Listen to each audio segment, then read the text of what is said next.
Chapitre 81. Vœux. Tous ces souhaits et tous ces vœux, floraison de janvier, ce ne sont que des signes. Soit, mais les signes importent beaucoup. Les hommes ont vécu pendant des siècles de siècles d'après des signes, comme si tout l'univers, par les nuages, la foudre et les oiseaux, leur souhaitait bonne chasse ou mauvais voyage.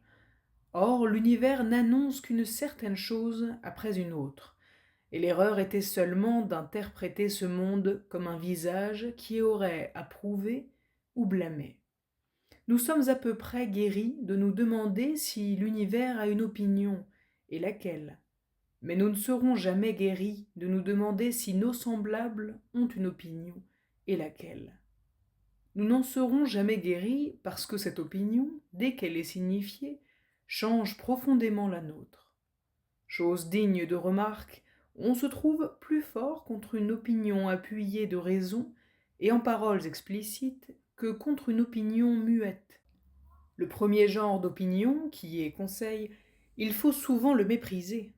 L'autre, on ne peut le mépriser. Il nous prend plus bas, et comme nous ne savons pas comment il nous prend, nous ne savons pas nous en déprendre. Il y a de ces visages qui portent affichés comme un blâme universel. En ce cas, fuyez si vous pouvez. Car il faut que l'homme imite l'homme, et me voilà, par le jeu de mon visage, et sans que je puisse m'en rendre compte, me voilà, moi aussi, à blâmer. À blâmer quoi, je n'en sais rien. Mais cette couleur triste éclaire toutes mes idées et tous mes projets. Je cherche des raisons en ces idées mêmes et en ces projets mêmes. Je cherche des raisons et j'en trouve toujours, car tout est compliqué et il y a des risques partout.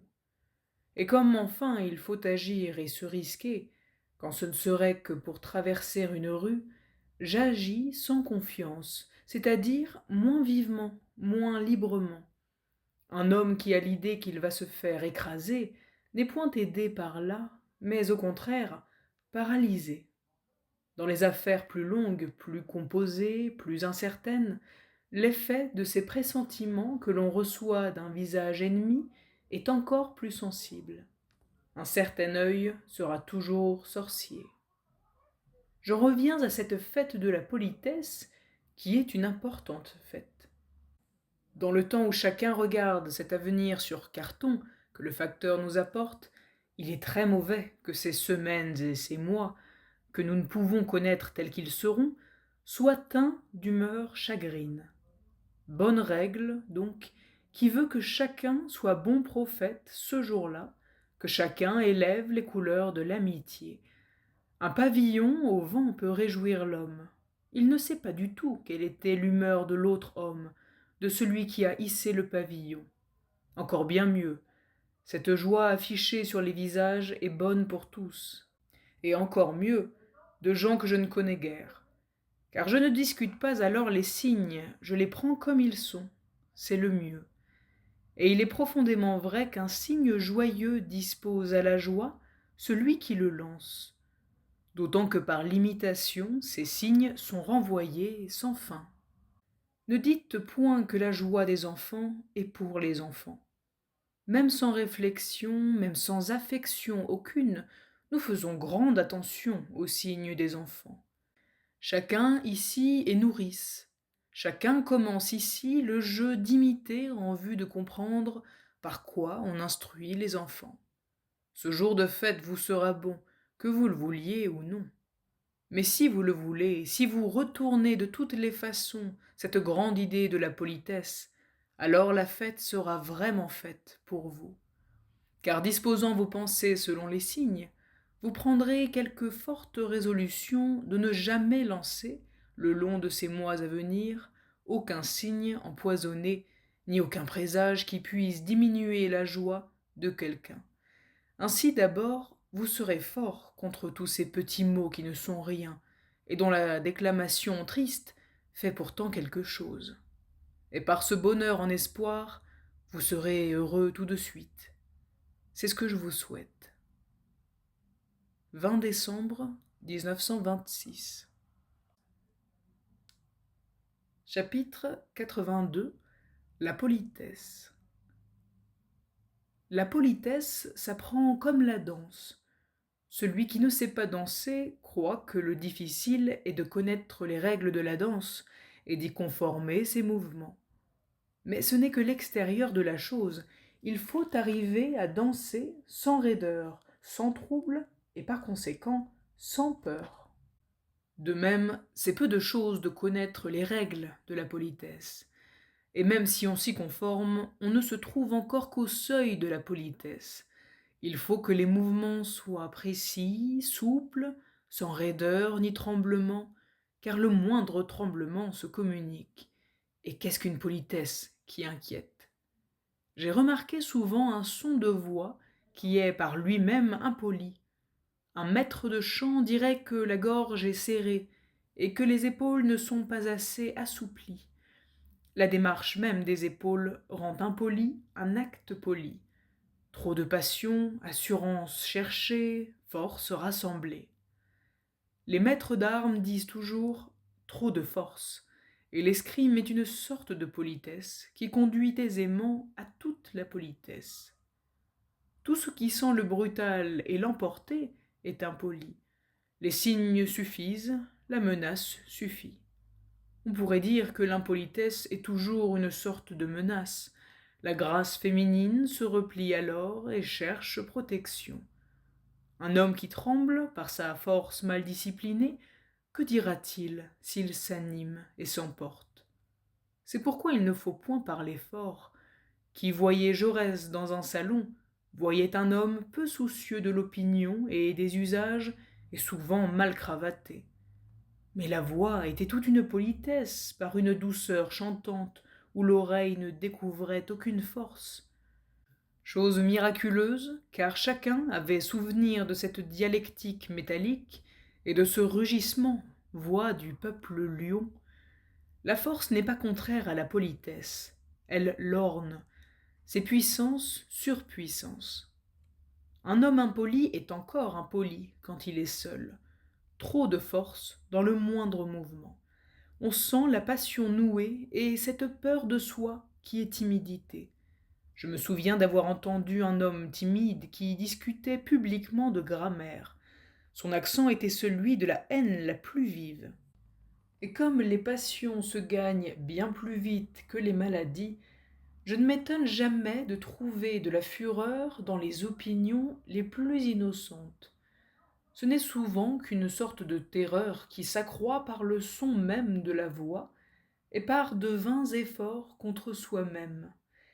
Et il se peut que le fanatisme soit d'abord impolitesse, car ce que l'on exprime, même sans le vouloir, il faut bien qu'à la fin on le ressente. Ainsi le fanatisme serait un fruit de timidité, une peur de ne pas bien soutenir ce que l'on croit. Enfin, comme la peur n'est guère supportée, une fureur contre soi et contre tous qui communique une force redoutable aux opinions les plus incertaines. Observez les timides et comment ils prennent parti. Vous connaîtrez que la convulsion est une étrange méthode de pensée.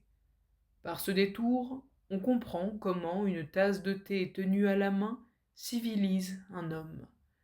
Le maître d'armes jugeait d'un tireur à la manière de faire tourner une cuillère dans une tasse de café sans faire un mouvement de trop. 6 janvier 1922. Chapitre 83. Savoir vivre. Il y a une politesse de courtisan qui n'est pas belle.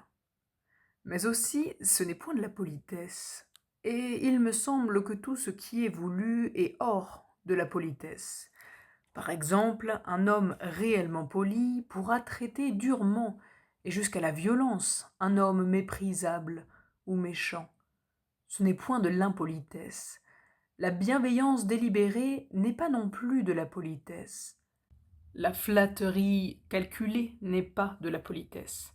La politesse se rapporte seulement aux actions que l'on fait sans y penser et qui expriment quelque chose que nous n'avons pas l'intention d'exprimer.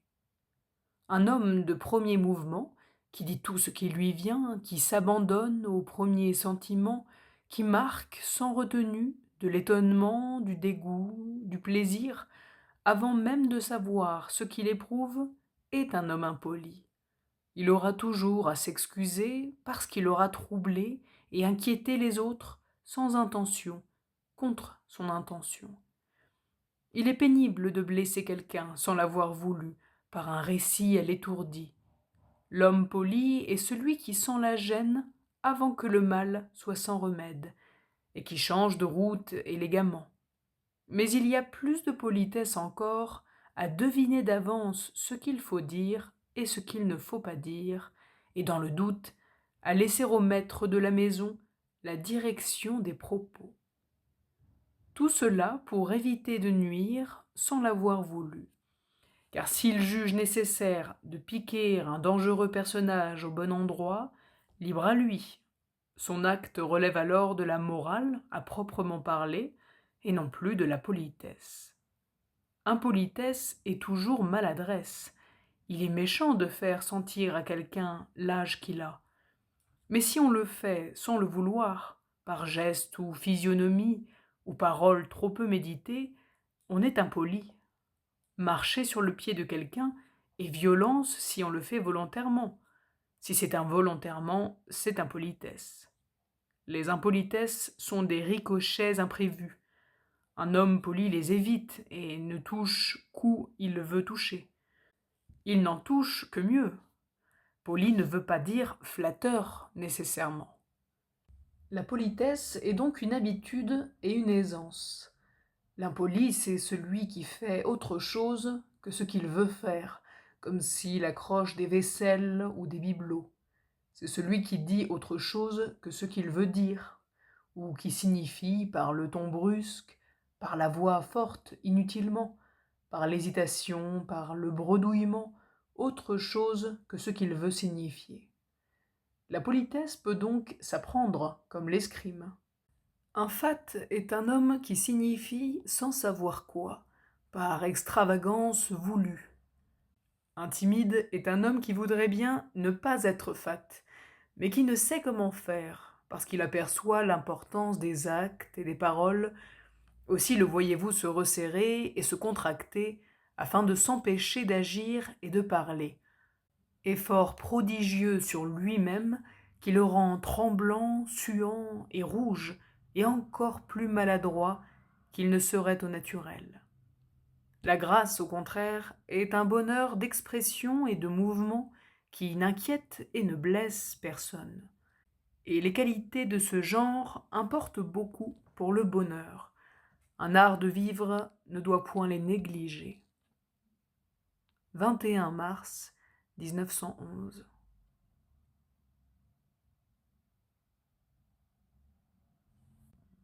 Chapitre 84. Faire plaisir. Je parlais d'un art de vivre qu'il faudrait enseigner. J'y mettrais cette règle: faire plaisir. Elle me fut proposée par un homme que j'ai connu assez vif de ton et qui a réformé son caractère. Une telle règle étonne au premier moment. Faire plaisir, n'est-ce pas être menteur, flatteur, courtisan? Entendons bien la règle. Il s'agit de faire plaisir toutes les fois que cela est possible, sans mensonge ni bassesse. Or, presque toujours, cela nous est possible. Quand nous disons quelque vérité désagréable, avec une voix aigre et le sang au visage, ce n'est qu'un mouvement d'humeur, ce n'est qu'une courte maladie que nous ne savons pas soigner. En vain nous voulons ensuite y avoir mis du courage. Cela est douteux si nous n'avons risqué beaucoup, et d'abord si nous n'avons pas délibéré. D'où je tirerai ce principe de morale: ne sois jamais insolent que par volonté délibérée, et seulement à l'égard d'un homme plus puissant que toi. Mais sans doute vaut-il mieux dire le vrai sans forcer le ton, et même dans le vrai, choisir ce qui est louable.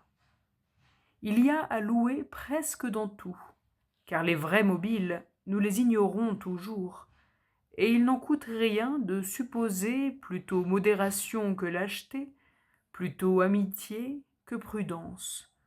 Surtout avec les jeunes, mettez tout au mieux dans ce qui n'est que supposition, et faites-leur un beau portrait d'eux-mêmes. Ils se croiront ainsi, ils seront bientôt ainsi, au lieu que la critique ne sert jamais à rien. Par exemple, si c'est un poète, retenez et citez les plus beaux vers. Si c'est un politique, louez-le pour tout le mal qu'il n'a pas fait. Il me revient ici un récit d'école maternelle. Un tout petit garnement qui ne faisait jusque-là que mauvaise farce et gribouillage, un jour fit proprement le tiers d'une page de bâton. La maîtresse passait dans les bancs et donnait des bons points. Comme elle ne remarquait seulement pas ce tiers de page tracé avec tant de peine. Ah ben, aime, alors, dit le petit garnement, et il dit la chose tout crûment, car cette école n'est pas au faubourg Saint-Germain. Sur quoi la maîtresse revint à lui et lui donna un bon point, sans autre commentaire.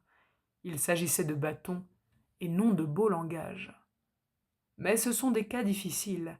Il y en a tant d'autres où l'on peut toujours, sans hésitation, sourire et se montrer poli et prévenant. Si l'on vous bouscule un peu dans une foule, ayez comme règle d'en rire. Le rire dissout la bousculade, car chacun rougit d'une petite colère qui lui venait. Et vous échappez peut-être à une grande colère, c'est-à-dire à une petite maladie.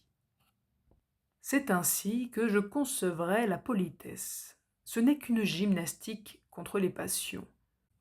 Être poli, c'est dire ou signifier, par tous ces gestes et par toutes ces paroles, ne nous irritons pas, ne gâtons pas ce moment de notre vie.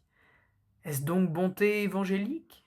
Non, je ne pousserai point jusque-là. Il arrive que la bonté est indiscrète et humilie. La vraie politesse est plutôt dans une joie contagieuse, qui adoucit tous les frottements. Et cette politesse n'est guère enseignée. Dans ce que l'on appelle la société polie, j'ai vu bien des dos courbés, mais je n'ai jamais vu un homme poli.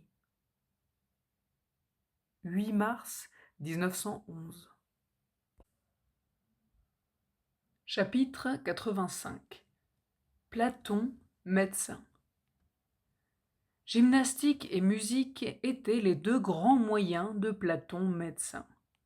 Gymnastique signifie travail modéré des muscles sur eux-mêmes en vue de les étirer et masser intérieurement selon leur forme. Les muscles souffrants ressemblent à des éponges chargées de poussière. On nettoie les muscles comme les éponges, en les gonflant de liquide et en les pressant plus d'une fois. Les physiologistes ont assez dit que le cœur est un muscle creux. Mais puisque les muscles enferment un riche réseau de vaisseaux sanguins, qui sont alternativement comprimés et dilatés par la contraction et le relâchement, on pourrait bien dire aussi que chaque muscle est une sorte de cœur spongieux dont les mouvements, précieuses ressources, peuvent être réglés par volonté. Aussi voit-on que ceux qui ne sont point maîtres de leurs muscles par gymnastique et que l'on appelle les timides, sentent en eux-mêmes des ondes sanguines déréglées qui se portent vers les parties molles, ce qui fait que tantôt leur visage rougit sans raison, tantôt leur cerveau est envahi par un sang trop pressé, ce qui leur donne de courts délires, tantôt leurs entrailles sont comme inondées, malaise bien connu, contre quoi un exercice réglé des muscles est assurément le meilleur remède. Et c'est ici que l'on voit apparaître la musique sous la forme du maître à danser, qui, par son petit crin-crin, règle au mieux la circulation viscérale.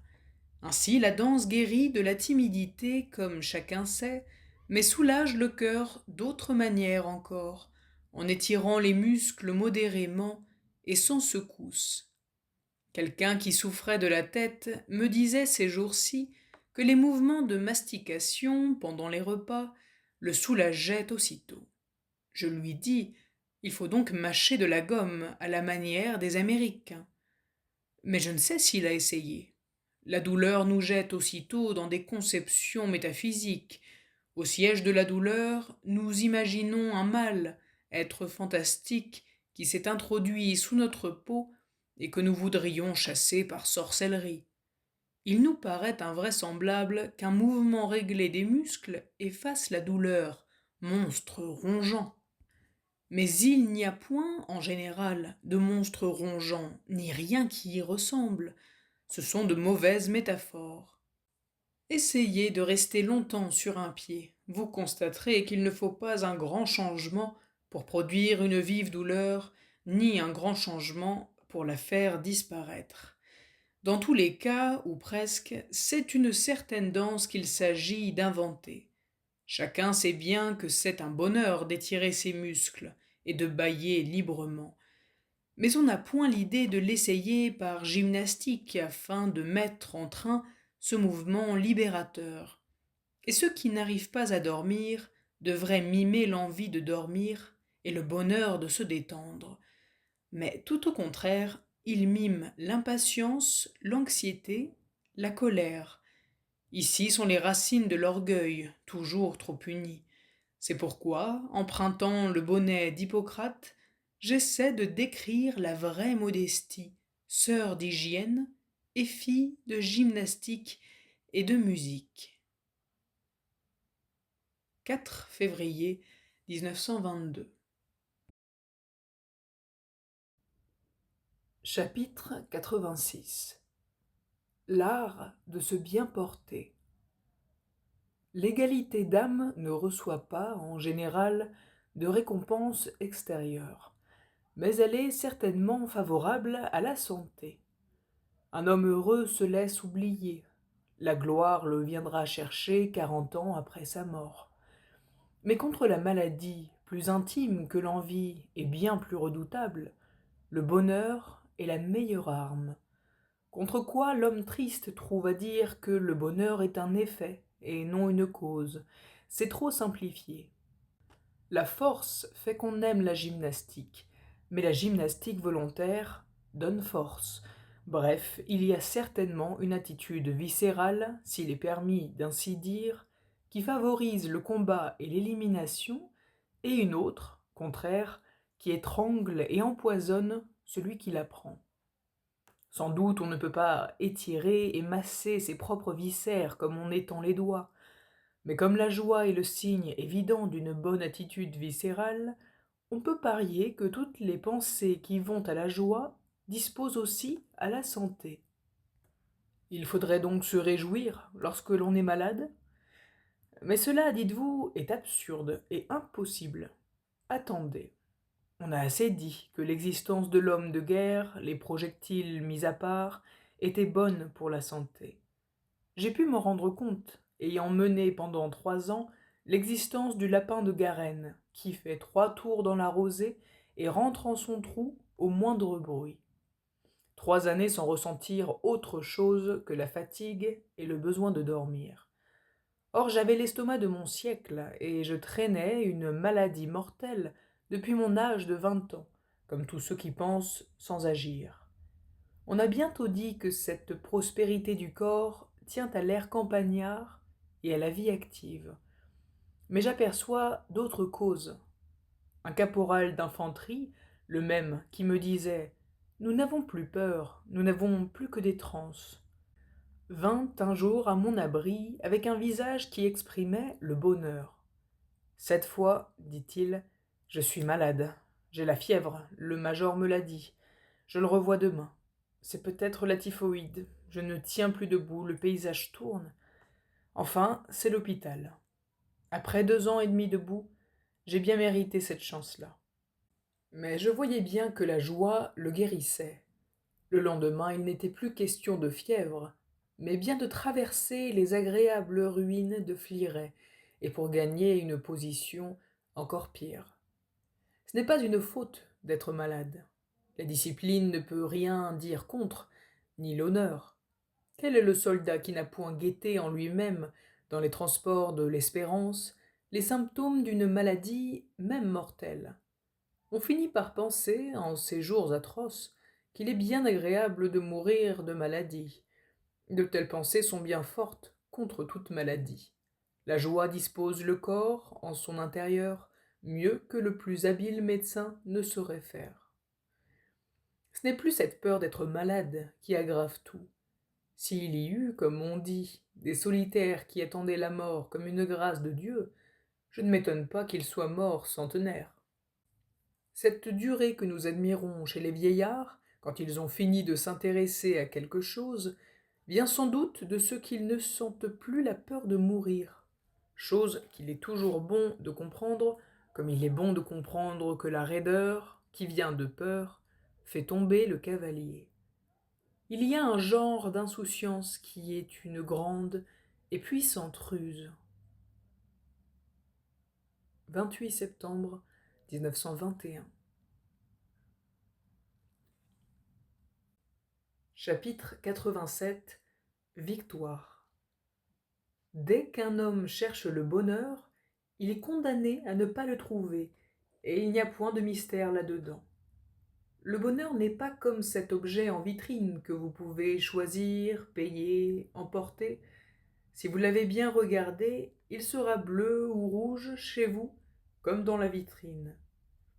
Tandis que le bonheur n'est bonheur que quand vous le tenez. Si vous le cherchez dans le monde hors de vous-même, jamais rien n'aura l'aspect du bonheur. En somme, on ne peut ni raisonner ni prévoir au sujet du bonheur. Il faut l'avoir maintenant. Quand il paraît être dans l'avenir, songez-y bien, c'est que vous l'avez déjà. Espérer, c'est être heureux. Les poètes expliquent souvent mal les choses, et je le comprends bien. Ils ont tant de mal à ajuster les syllabes et les rimes qu'ils sont condamnés à rester dans les lieux communs. Ils disent que le bonheur resplendit tant qu'il est au loin et dans l'avenir, et que lorsqu'on le tient, ce n'est plus rien de bon, comme si on voulait saisir l'arc-en-ciel ou tenir la source dans le creux de sa main. Mais c'est parler grossièrement.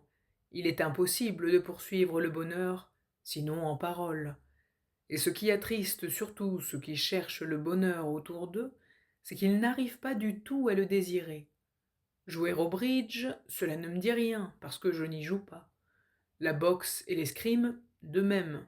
La musique, de même, ne peut plaire qu'à celui qui a vaincu d'abord certaines difficultés. La lecture, de même. Il faut du courage pour entrer dans Balzac.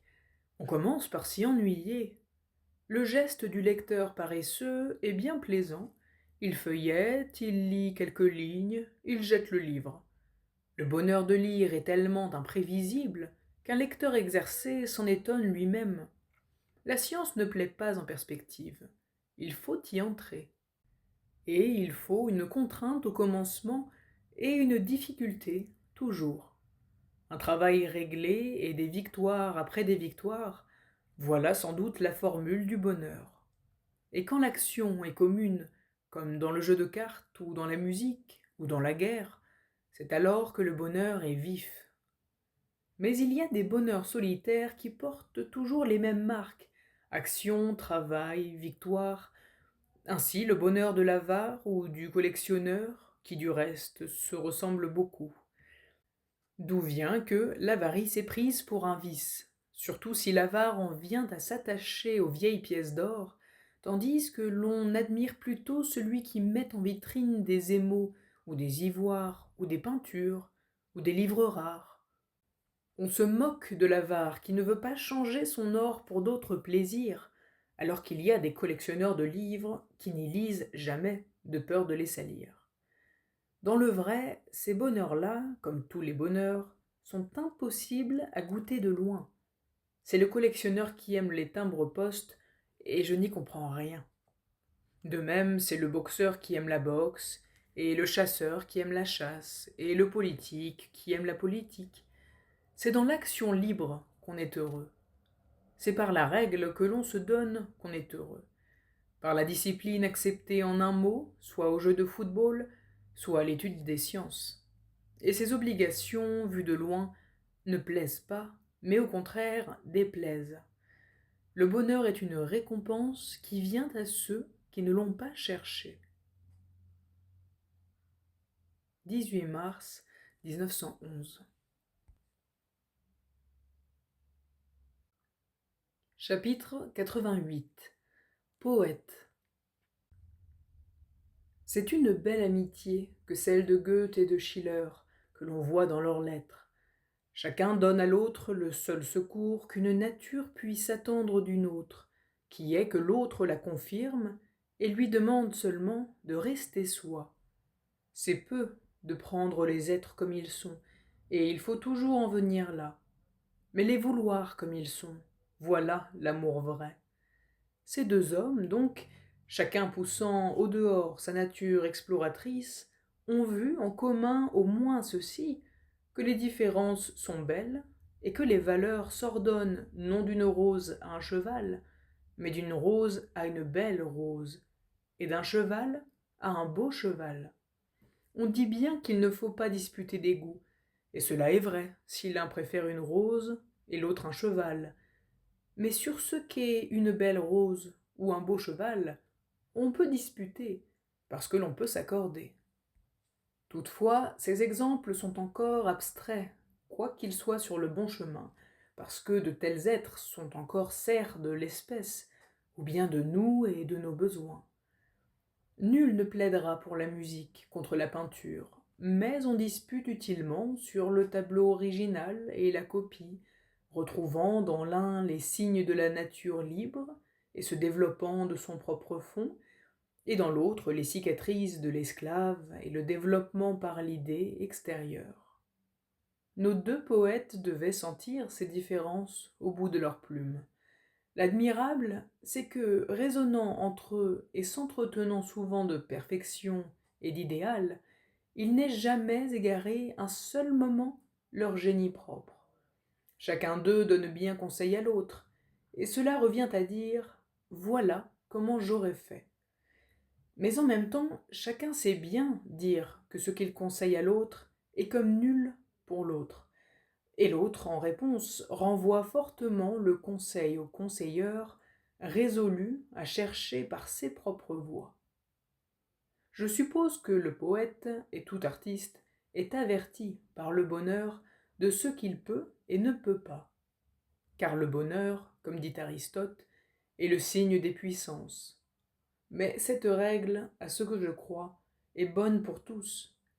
Il n'y a de redoutable au monde que l'homme qui s'ennuie. Tous ceux qui sont dits méchants sont mécontents en cela. Non pas mécontents parce qu'ils sont méchants, mais plutôt cet ennui qui les suit partout est le signe qu'ils ne développent nullement leur perfection propre et qu'ainsi ils agissent à la façon des causes aveugles et mécaniques. Au reste, il n'y a sans doute au monde que le fou furieux qui exprime à la fois le plus profond malheur et la pure méchanceté. Toutefois, en ce que nous appelons méchant, en chacun de nous aussi bien, je remarque quelque chose d'égaré et de mécanique, en même temps que la fureur de l'esclave. Au contraire, ce qui est fait avec bonheur est bon. Les œuvres d'art témoignent bien clairement là-dessus. On dit énergiquement d'un trait qu'il est heureux, mais toute action bonne est elle-même belle et embellit le visage de l'homme. Or, il est universel que l'on ne craigne jamais rien d'un beau visage, d'où je conjecture que les perfections ne se contrarient jamais, et qu'il n'y a que les imperfections ou vices qui se battent, dont la peur est un frappant exemple. Et c'est pourquoi la méthode d'enchaîner, qui est celle du tyran et celle du poltron, m'a toujours paru folle essentiellement, et mère de toute folie. Déliez, délivrez, et n'ayez pas peur. Qui est libre est désarmé. 12 septembre 1923. Chapitre 89. Bonheur et vertu. Il y a un genre de bonheur qui ne tient pas plus à nous qu'un manteau. Ainsi le bonheur d'hériter ou de gagner à la loterie, aussi la gloire, car elle dépend de rencontres. Mais le bonheur qui dépend de nos puissances propres est au contraire incorporé. Nous en sommes encore mieux teints que n'est de pourpre la laine. Le sage des temps anciens, se sauvant du naufrage et abordant tout nu, disait « Je porte toute ma fortune avec moi ». Ainsi Wagner portait sa musique, et Michel-Ange toutes les sublimes figures qu'il pouvait tracer. Le boxeur aussi a ses poings et ses jambes, et tout le fruit de ses travaux autrement que l'on a une couronne ou de l'argent. Toutefois, il y a plusieurs manières d'avoir de l'argent, et celui qui sait faire de l'argent, comme on dit, est encore riche de lui-même dans le moment qu'il a tout perdu. Les sages d'autrefois cherchaient le bonheur, non pas le bonheur du voisin, mais leur bonheur propre.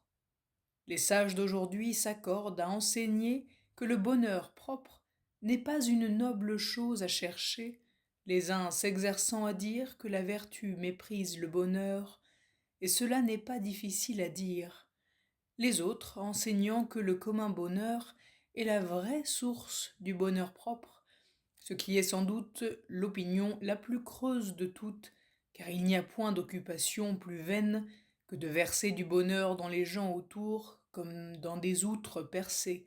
J'ai observé que ceux qui s'ennuient d'eux-mêmes, on ne peut point les amuser, et au contraire, à ceux qui ne mendient point, c'est à ceux-là que l'on peut donner quelque chose, par exemple, la musique à celui qui s'est fait musicien. Bref, il ne sert point de semer dans le sable, et je crois avoir compris, en y pensant assez, la célèbre parabole du semeur qui juge incapable de recevoir ce qui manque de tout. Qui est puissant et heureux par soi, sera donc heureux et puissant par les autres encore en plus. Oui, les heureux feront un beau commerce et un bel échange, mais encore faut-il qu'ils aient en eux du bonheur pour le donner. Et l'homme résolu doit regarder une bonne fois de ce côté-là, ce qui le détourne d'une certaine manière d'aimer qui ne sert point. M'est avis donc que le bonheur intime et propre n'est point contraire à la vertu, mais plutôt est par lui-même vertu, comme ce beau mot de vertu nous en avertit, qui veut dire puissance. Car le plus heureux au sens plein est bien clairement celui qui jettera le mieux par-dessus bord l'autre bonheur, comme on jette un vêtement. Mais sa vraie richesse, il ne la jette point, il ne le peut, non pas même le fantassin qui attaque ou l'aviateur qui tombe, leur intime bonheur est aussi bien chevillé à eux-mêmes que leur propre vie. Ils combattent de leur bonheur comme d'une arme, ce qui a fait dire qu'il y a du bonheur dans le héros tombant. Mais il faut user ici de cette forme redressante qui appartient en propre à Spinoza et dire « ce n'est point parce qu'ils mouraient pour la patrie qu'ils étaient heureux, mais au contraire, c'est parce qu'ils étaient heureux qu'ils avaient la force de mourir. » Qu'ainsi soient tressées les couronnes de novembre. 5 novembre 1922. Chapitre 90. Que le bonheur est généreux. Il faut vouloir être heureux et y mettre du sien. Si l'on reste dans la position du spectateur impartial, laissant seulement entrer au bonheur et portes ouvertes, c'est la tristesse qui entrera. Le vrai du pessimisme est en ceci que la simple humeur non gouvernée va au triste ou à l'irrité, comme on voit par l'enfant inoccupé et l'on n'attend pas longtemps. L'attrait du jeu, si puissant à cet âge, n'est pas celui d'un fruit qui éveille la faim ou la soif, mais plutôt j'y vois une volonté d'être heureux par le jeu, comme on voit que sont les autres. Et la volonté trouve ici sa prise, parce qu'il ne s'agit que de se mouvoir, de fouetter la toupie, de courir et de crier, chose que l'on peut vouloir, parce que l'exécution suit aussitôt. La même résolution se voit dans les plaisirs du monde, qui sont plaisirs par décret, mais qui exigent aussi que l'on s'y mette par le costume et l'attitude, ce qui soutient le décret. Ce qui plaît surtout aux citadins dans la campagne, c'est qu'il y va. L'agir porte le désiré. Je crois que nous ne savons pas bien désirer ce que nous ne pouvons faire, et que l'espérance non aidée est toujours triste. C'est pourquoi la vie privée est toujours triste, si chacun attend le bonheur comme quelque chose qui lui est dû. Chacun a observé quelques tyrans domestiques, et l'on voudrait penser, par une vue trop simple, que l'égoïste fait de son propre bonheur la loi de ceux qui l'entourent. Mais les choses ne vont point ainsi. L'égoïste est triste parce qu'il attend le bonheur. Même sans aucun de ces petits mots qui ne manquent guère, l'ennui vient. C'est donc la loi d'ennui et de malheur que l'égoïste impose à ceux qui l'aiment ou à ceux qui le craignent. Au contraire, la bonne humeur a quelque chose de généreux. Elle donne plutôt qu'elle ne reçoit. Il est bien vrai que nous devons penser au bonheur d'autrui, mais on ne dit pas assez que ce que nous pouvons faire de mieux pour ceux qui nous aiment, c'est encore d'être heureux. C'est ce que nous apprend la politesse, qui est un bonheur d'apparence, aussitôt ressenti par la réaction du dehors sur le dedans, loi constante et constamment oubliée. Ainsi, ceux qui sont polis sont aussitôt récompensés, sans savoir qu'ils sont récompensés. La meilleure flatterie des jeunes, et qui ne manque jamais son effet, c'est qu'ils ne perdent point devant les personnes d'âge cet éclat du bonheur qui est la beauté. C'est comme une grâce qu'ils font, et que l'on appelle grâce, entre autres sens de ce mot si riche, le bonheur sans cause, et sortant de l'être comme d'une source. Dans la bonne grâce, il y a un peu plus d'attention, et aussi d'intention, ce qui arrive quand la richesse du jeune âge n'y suffit plus. Mais quel que soit le tyran, c'est toujours faire sa cour que de bien manger ou de ne point montrer d'ennui. C'est pourquoi il arrive qu'un tyran triste et qui semble n'aimer point la joie d'autrui est souvent vaincu et conquis par ceux en qui la joie est plus forte que tout. Les auteurs aussi plaisent par la joie d'écrire, et l'on dit très bien bonheur d'expression, tour heureux. Tout ornement est de joie. Nos semblables ne nous demandent jamais que ce qui nous est à nous-mêmes le plus agréable. Aussi la politesse a-t-elle reçu le beau nom de savoir-vivre. 10 avril 1923. Chapitre 91. L'art d'être heureux. On devrait bien enseigner aux enfants l'art d'être heureux. Non pas l'art d'être heureux quand le malheur vous tombe sur la tête, je laisse cela aux stoïciens, mais l'art d'être heureux quand les circonstances sont passables et que toute l'amertume de la vie se réduit à de petits ennuis et à de petits malaises. La première règle serait de ne jamais parler aux autres de ses propres malheurs, présents ou passés. On devrait tenir pour une impolitesse de décrire aux autres un mal de tête, une nausée, une aigreur, une colique, quand bien même ce serait en termes choisis. De même pour les injustices et pour les mécomptes. Il faudrait expliquer aux enfants et aux jeunes gens, aux hommes aussi, quelque chose qu'ils oublient trop, il me semble, c'est que les plaintes sur soi ne peuvent qu'attrister les autres, c'est-à-dire, en fin de compte, leur déplaire, même s'ils cherchent de telles confidences, même s'ils semblent se plaire à consoler. Car la tristesse est comme un poison. On peut l'aimer, mais non s'en trouver bien, et c'est toujours le plus profond sentiment qui a raison à la fin. Chacun cherche à vivre, et non à mourir, et cherche ceux qui vivent, j'entends ceux qui se disent contents, qui se montrent contents.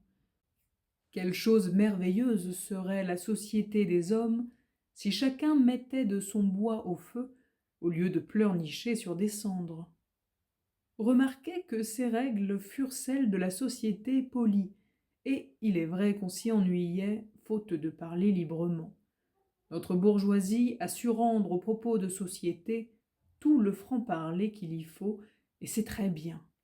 Ce n'est pourtant pas une raison pour que chacun apporte ses misères au tas, ce ne serait qu'un ennui plus noir. Et c'est une raison pour élargir la société au-delà de la famille, car dans le cercle de famille, souvent par trop d'abandon, par trop de confiance, on vient à se plaindre de petites choses auxquelles on ne penserait même pas si l'on avait un peu le souci de plaire. Le plaisir d'intriguer autour des puissances vient sans doute de ce que l'on oublie alors, par nécessité, 1000 petits malheurs dont le récit serait ennuyeux. L'intrigant se donne, comme on dit, de la peine, et cette peine tourne à plaisir, comme celle du musicien, comme celle du peintre. Mais l'intrigant est premièrement délivré de toutes les petites peines qu'il n'a point l'occasion ni le temps de raconter. Le principe est celui-ci. Si tu ne parles pas de tes peines, j'entends de tes petites peines, tu n'y penseras pas longtemps. Dans cet art d'être heureux, auquel je pense, je mettrais aussi d'utiles conseils sur le bon usage du mauvais temps. Au moment où j'écris, la pluie tombe, les tuiles sonnent, 1000 petites rigoles bavardent. L'air est lavé et comme filtré. Les nuées ressemblent à des haillons magnifiques. Il faut apprendre à saisir ces beautés-là. Mais, dit l'un, la pluie gâte les moissons. Et l'autre, la boue salit tout. Et un troisième, il est si bon de s'asseoir dans l'herbe. C'est entendu, on le sait, vos plaintes n'y retranchent rien, et je reçois une pluie de plaintes qui me poursuit dans la maison. Eh bien, c'est surtout en temps de pluie que l'on veut des visages gais. Donc, bonne figure à mauvais temps. 8 septembre 1910. Chapitre 92. Du devoir d'être heureux. Il n'est pas difficile d'être malheureux ou mécontent. Il suffit de s'asseoir, comme fait un prince qui attend qu'on l'amuse. Ce regard qui guette et pèse le bonheur comme une denrée jette sur toute chose la couleur de l'ennui, non sans majesté, car il y a une sorte de puissance à mépriser toutes les offrandes. Mais j'y vois aussi une impatience et une colère à l'égard des ouvriers ingénieux qui font du bonheur avec peu de choses, comme les enfants font des jardins. Je fuis. L'expérience m'a fait voir assez que l'on ne peut distraire ceux qui s'ennuient d'eux-mêmes. Au contraire, le bonheur est beau à voir. C'est le plus beau spectacle. Quoi de plus beau qu'un enfant? Mais aussi, il se met tout à ses jeux. Il n'attend pas que l'on joue pour lui. Il est vrai que l'enfant boudeur nous offre aussi l'autre visage, celui qui refuse toute joie. Et heureusement, l'enfant s'oublie vite. Mais chacun a pu connaître de grands enfants qui n'ont point cessé de bouder. Que leur raison soit forte, je le sais. Il est toujours difficile d'être heureux. C'est un combat contre beaucoup d'événements et contre beaucoup d'hommes. Il se peut que l'on y soit vaincu. Il y a sans aucun doute des événements insurmontables et des malheurs plus forts que l'apprenti stoïcien. Mais c'est le devoir le plus clair, peut-être, de ne point se dire vaincu avant d'avoir lutté de toutes ses forces. Et surtout, ce qui me paraît évident, c'est qu'il est impossible que l'on soit heureux si l'on ne veut pas l'être. Il faut donc vouloir son bonheur et le faire. Ce que l'on n'a point assez dit, c'est que c'est un devoir aussi envers les autres que d'être heureux. On dit bien qu'il n'y a d'aimer que celui qui est heureux, mais on oublie que cette récompense est juste et méritée, car le malheur, l'ennui et le désespoir sont dans l'air que nous respirons tous. Aussi nous devons reconnaissance et couronne d'athlètes à ceux qui digèrent les miasmes et purifient en quelque sorte la commune vie par leur énergique exemple.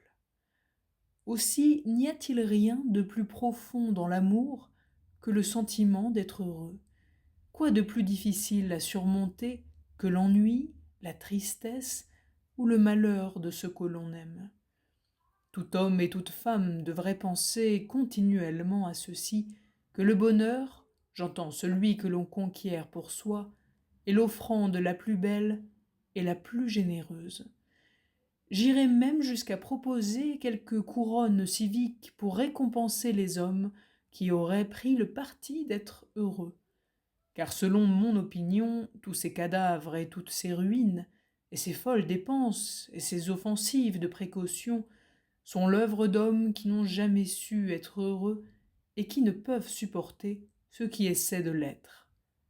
Quand j'étais enfant, j'appartenais à l'espèce des poids lourds, difficiles à vaincre, difficiles à remuer, lents à s'émouvoir.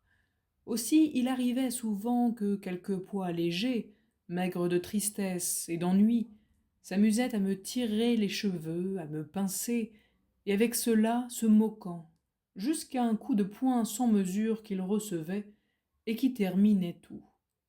Maintenant, quand je reconnais quelques gnomes qui annoncent les guerres et les préparent, je n'examine jamais ces raisons, étant assez instruit sur ces malfaisants génies qui ne peuvent supporter que l'on soit tranquille. Ainsi, la tranquille France, comme la tranquille Allemagne, sont à mes yeux des enfants robustes, tourmentés et mis enfin hors d'eux-mêmes par une poignée de méchants gamins. 16 mars 1923. Chapitre 93. Il faut jurer. Le pessimisme est d'humeur, l'optimisme est de volonté. Tout homme qui se laisse aller est triste, mais c'est trop peu dire, bientôt irrité et furieux. Comme on voit que les jeux des enfants, s'ils sont sans règle, tournent à la bataille, et sans autre cause ici que cette force désordonnée qui se mord elle-même. Dans le fond, il n'y a point de bonne humeur, mais l'humeur, à parler exactement, est toujours mauvaise, et tout bonheur est de volonté et gouvernement. Dans tous les cas, le raisonnement est serre. L'humeur compose des systèmes étonnants que l'on voit grossis chez les fous. Il y a toujours de la vraisemblance et de l'éloquence dans les discours d'un malheureux qui se croit persécuté. L'éloquence optimiste est du genre calmant. Elle s'oppose seulement à la fureur bavarde. Elle modère, c'est le ton qui fait preuve, et les paroles importent moins que la chanson. Ce grondement de chien que l'on entend toujours dans l'humeur est ce qu'il faut changer premièrement, car c'est un mal certain en nous, et qui produit toutes sortes de maux hors de nous. C'est pourquoi la politesse est une bonne règle de politique. Ces deux mots sont parents. Qui est poli est politique. L'insomnie, là-dessus, nous enseigne, et chacun connaît cet état singulier qui ferait croire que l'existence est par elle-même insupportable.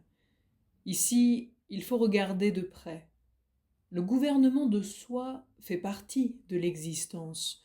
Mieux, il la compose et l'assure. D'abord par l'action. La rêverie d'un homme qui scie du bois tourne aisément à bien. Quand la meute est en quête, ce n'est pas alors que les chiens se battent. Le premier remède aux maux de pensée est donc de scier du bois. Mais la pensée bien éveillée est déjà apaisante par elle-même. En choisissant, elle écarte. Or voici le mal de l'insomnie, c'est que l'on veut dormir et que l'on se commande à soi-même de ne point remuer et de ne point choisir. En cette absence du gouvernement, aussitôt les mouvements et les idées ensemble suivent un cours mécanique. Les chiens se battent. Tout mouvement est convulsif et toute idée est piquante. On doute alors du meilleur des amis. Tous les signes sont mal pris. On se voit soi-même ridicule et sot. Ces apparences sont bien fortes, et ce n'est point l'heure de scier du bois. On voit très bien par là que l'optimisme veut un serment. Quelque étrange que cela paraisse d'abord, il faut jurer d'être heureux. Il faut que le fouet du maître arrête tous ces hurlements de chien. Enfin, par précaution, toute pensée triste doit être réputée trompeuse.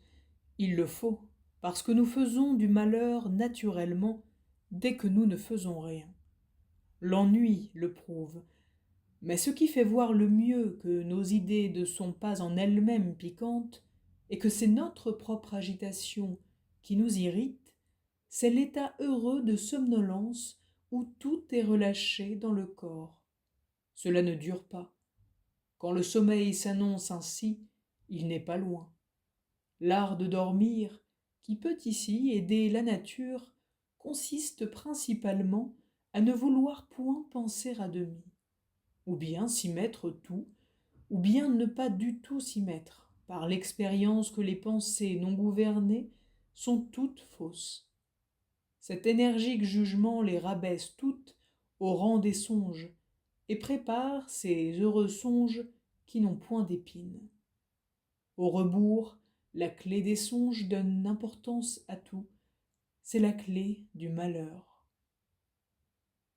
29 septembre 1923.